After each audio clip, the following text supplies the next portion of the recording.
บัดนี้สุภาลาเลิศลามดีทีเลิกมงคล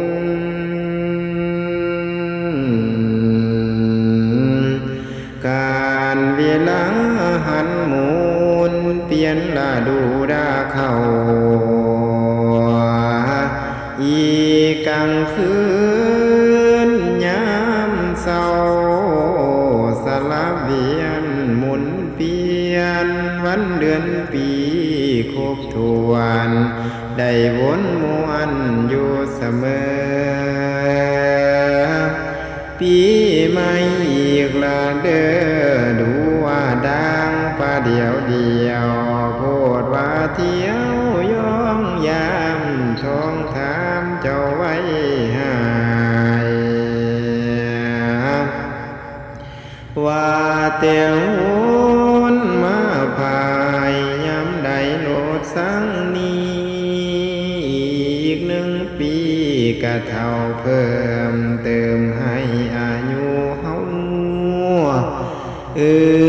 มายามใดบ่อยากเฝ้าเอาความแก่มาถวายเดียวก็เอา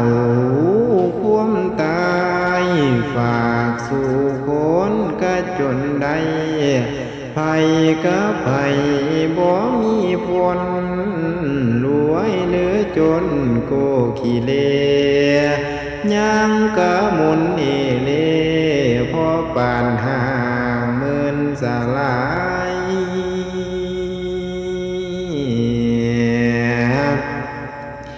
ฟังสากลน้องอา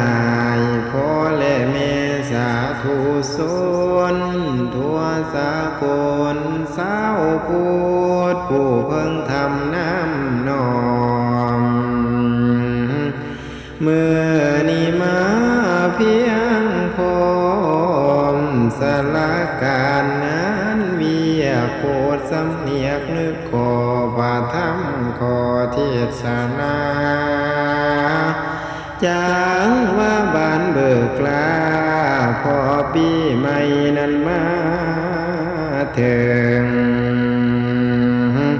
ต่างก็ลึงจิตคิดขนองเจ้าของเปื่อมหวังให้ลืมความกลมที่มันสูงแต่ปีเก่าอันความมุกอังเอาแต่ปีเข้าให้เคลื่อนคายนั่นลานาสาธาอยู่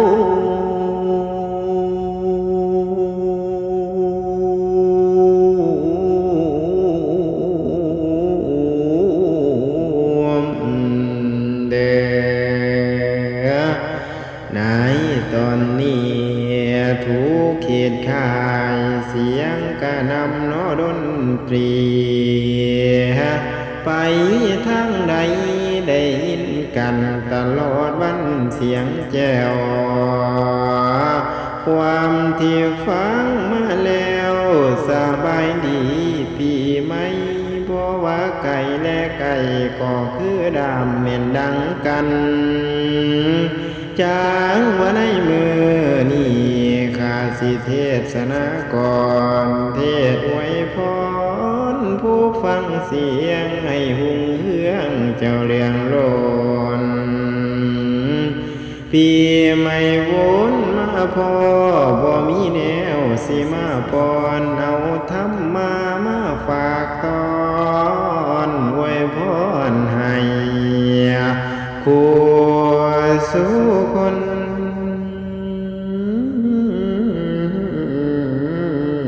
เด้อ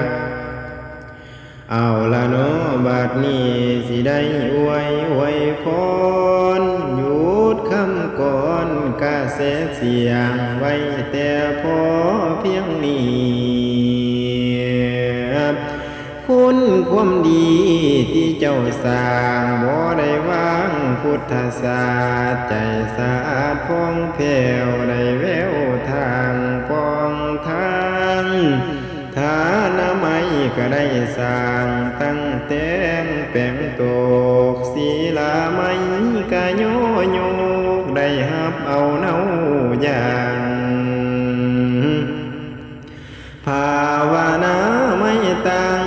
จิตตั้งปนมนอบนับว่าสอบยิ่งแล้วคันดีทวนทุกกระบวนถามแต่ดีล้วนใจเจ้ามวลในธรรมกุศลกรรมบ่ไล่วางให้ห่างไกลพอดี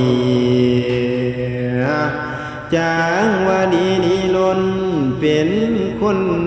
ลำเลิศใจประเสริฐแม่นจังสีบ่มีแล้วสิมนมองคุณความดีที่พี่น้องพ่อและแม่กาทำมาเทพดาให้นิ่งเห็นได้ห่วมโมทนาด้วยเทียบในเขาในห้วยเจ้าของบึงคงที่โทลานีเทียบไทยให้เห็นหูสุขบวนเสียงศักดิ์สิทธิ์ตลอดล้วนสากลโลกให้นิ่งเห็นเป็นสักขีพยานบุญให้ผู้ฟังทั้งข่ายคนทั้งหลายวันนี้ทำความดีอย่าสูญเป้าอำนาจพุทธเจ้าความเศร้าให้ห่างหายธรรมปัดสิ่งให้หายจากไกลนี้ประสงค์นี้ประสงค์คุณให้แก่บุญคุณอยู่ให้บุญสู่บุญสนอย่าอึดจนหาได้ง่ายสู่เกิดเองพอสร้างกุศลเจ้าให้มากมี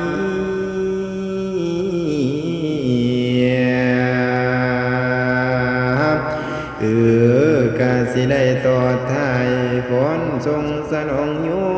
มอายุวัฏโกสีวิญโยมไม่ลาบลื่นมีอายุยืนนานฐานวัฏโก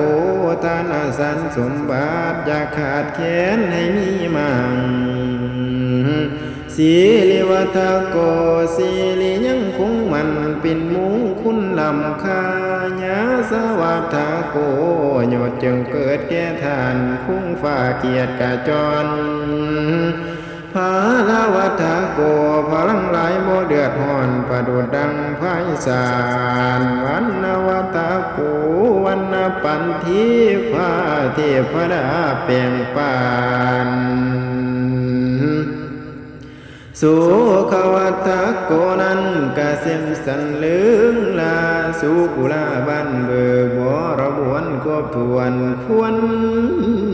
เอิ่นสั่งลานั่นละนาสา